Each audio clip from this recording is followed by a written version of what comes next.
ಸುರ್ಜೇವಾಲಾ ಅವರ ಭೇಟಿ ಇವತ್ತು ಗೊತ್ತಿಲ್ಲ ನನಗೆ. ಅವ್ರು ಸಮಯ ಕೊಡಬೇಕು, ಸಮಯ ಕೊಟ್ಟರೆ ಭೇಟಿ ಮಾಡ್ತೀನಿ. ಸಮಯ ಕೊಟ್ಟರೆ ಭೇಟಿ ಮಾಡ್ತೀನಿ. ನನಗೇನೋ ಬೇರೆ ಬೇರೆ ವಿಚಾರಗಳಿದ್ದಾವೆ, ಅದಕ್ಕೋಸ್ಕರ. ವಿಕಾಸ್ ಸುರ್ಜೆ ಇದು ಕಾಲ್ತುಳಿತ ಪ್ರಕರಣದಲ್ಲಿ ಅಮಾನತು ಮಾಡಿದ್ರಲ್ಲ ಸರ್, CITನಲ್ಲಿ ಆದೇಶ ಆಗಿದೆ. ಸರ್ಕಾರದ ಆದೇಶ ಏನಿದೆ ಅದನ್ನು ಸಸ್ಪೆನ್ಷನ್ ಯಾವತ್ತಾಗಿದೆ? ಈಗ ಆಗಿದೆ. ನೋಡ್ತೀನಿ, ಫುಲ್ಲು ಆದೇಶ ಏನು ಅಂತ ಸಂಪೂರ್ಣವಾಗಿ ನೋಡಿದ ಮೇಲೆ ರಿಯಾಕ್ಟ್ ಮಾಡ್ತೀನಿ. ನಂಗೆ ಗೊತ್ತಿರಲಿಲ್ಲ. ಸರ್ಕಾರಕ್ಕೆ ಒಂದು ರೀತಿಯಲ್ಲಿ ಇದು ಹಿನ್ನಡೆ ಅಂತ ಎಲ್ಲ ನೋಡ್ತೀವಿ, ಏನು ಯಾವ ರೀತಿಯಲ್ಲಿ ಆದೇಶ ಮಾಡಿದ್ದಾರೆ ಅದನ್ನು ನೋಡಿ ಆನಂತರ ಮುಖ್ಯಮಂತ್ರಿಗಳ ಜೊತೆಯಲ್ಲಿ ಮಾತಾಡ್ತೀನಿ. ಯಾಕಂದರೆ DPR ಅವರಿಗೆ ಬರುತ್ತಲ್ಲ. ಇನ್ನಿಬ್ಬರು IPS ಅಧಿಕಾರಿಗಳ ಏನು ಆದೇಶ ಇದೆ ಅಮಾನತು, ಅದನ್ನು ಪರಿಶೀಲನೆ ಮಾಡಲಿ ಅಂತ CIT ಹೇಳಿದೆ ಸರ್. ಅದೇ ನೋಡೋಣ ಏನು ಆದೇಶ ಮಾಡಿದ್ದಾರೆ ಅಂತ ನೋಡಿ, ಅದು ಏನು ಮುಂದಕ್ಕೆ ಕಾನೂನು ಪ್ರಕಾರ ಏನು ಕ್ರಮ ತಗೋಬೇಕು ಮುಖ್ಯಮಂತ್ರಿಗಳ ಜೊತೆ ಚರ್ಚೆ ಮಾಡಿ, ಆಮೇಲೆ DPR ಅವ್ರ ಹತ್ರನೇ ಇರೋದ್ರಿಂದ ಅದನ್ನು ನಾವೆಲ್ಲ ಒಟ್ಟಿಗೆ ತೀರ್ಮಾನ ಮಾಡ್ತೀವಿ. ಪವರ್ ಶೇರಿಂಗ್ ವಿಚಾರ ಒಂದಷ್ಟು ಚರ್ಚೆ ಮಲ್ಲಿಕಾರ್ಜುನ್ ಖರ್ಗೆ ಅವರು ಯಾರು ಈ ರೀತಿ ಮಾತಾಡಬಾರ್ದು ಅಂತ ಒಂದು ಎಚ್ಚರಿಕೆ ಕೊಡ್ತಾರೆ. ಅದಕ್ಕೆ ನಿಮ್ಮ ಅಭಿಪ್ರಾಯ? ಅದಕ್ಕೆ ನಾವು ಮಾತಾಡೋದಿಲ್ಲ, ನಾವೇನು ಮಾತಾಡಲ್ವಲ್ಲ.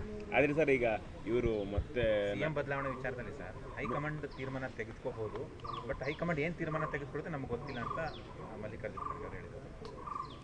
ಅದೇ ಮಲ್ಲಿಕಾರ್ಜುನ್ ಖರ್ಗೆ ಅವರು ನಮ್ಮ ರಾಷ್ಟ್ರಾಧ್ಯಕ್ಷರು. ಅವರು ತೀರ್ಮಾನ ಮಾಡಿ ಅವರು ಹೇಳಿದ ಮೇಲೆ ಮತ್ತೊಂದು ಅಪೀಲ್ ಇಲ್ಲ. ಆದ್ದರಿಂದ ಅವರು ಹೇಳಿದ ಮೇಲೆ ಅದನ್ನು ನೀವು ಅಷ್ಟಕ್ಕೆ ಬಿಟ್ಟರೆ ಒಳ್ಳೆಯದು.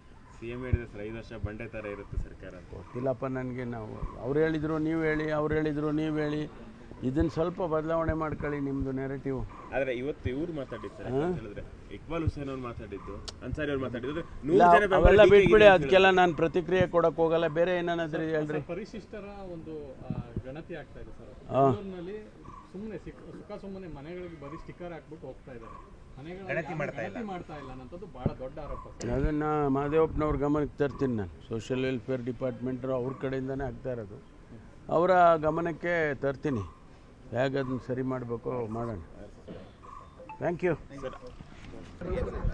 ಸುರ್ಜೇವಾಲಾ ಅವರ ಭೇಟಿ ಇವತ್ತು ಗೊತ್ತಿಲ್ಲ ನನಗೆ. ಅವ್ರು ಸಮಯ ಕೊಡಬೇಕು, ಸಮಯ ಕೊಟ್ಟರೆ ಭೇಟಿ ಮಾಡ್ತೀನಿ. ಸಮಯ ಕೊಟ್ಟರೆ ಭೇಟಿ ಮಾಡ್ತೀನಿ. ನನಗೇನೋ ಬೇರೆ ಬೇರೆ ವಿಚಾರಗಳಿದ್ದಾವೆ, ಅದಕ್ಕೋಸ್ಕರ. ವಿಕಾಸ್ ಸುರ್ಜೆ ಇದು ಕಾಲ್ತುಳಿತ ಪ್ರಕರಣದಲ್ಲಿ ಅಮಾನತು ಮಾಡಿದ್ರಲ್ಲ ಸರ್, CITನಲ್ಲಿ ಆದೇಶ ಆಗಿದೆ.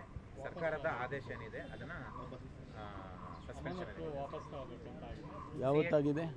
ಕನ್ನಡಿಗರ ಮೆಚ್ಚಿನ ನಿಮ್ಮ ನ್ಯೂಸ್ 18 ಕನ್ನಡ ಈಗ ವಾಟ್ಸ್ಆಪ್ನಲ್ಲಿಯೂ ಲಭ್ಯ. ಕರ್ನಾಟಕ ಮತ್ತು ದೇಶ ವಿದೇಶದ 360 ಡಿಗ್ರಿ ಸುದ್ದಿ ವಿವರವನ್ನ ನೀವು ನಿಮ್ಮ ಕೈ ಬೆರಳುಗಳಲ್ಲಿಯೇ ಪಡೆಯೋದಿಕ್ಕೆ ಈ QR ಕೋಡ್ ಅನ್ನು ಸ್ಕ್ಯಾನ್ ಮಾಡಿ.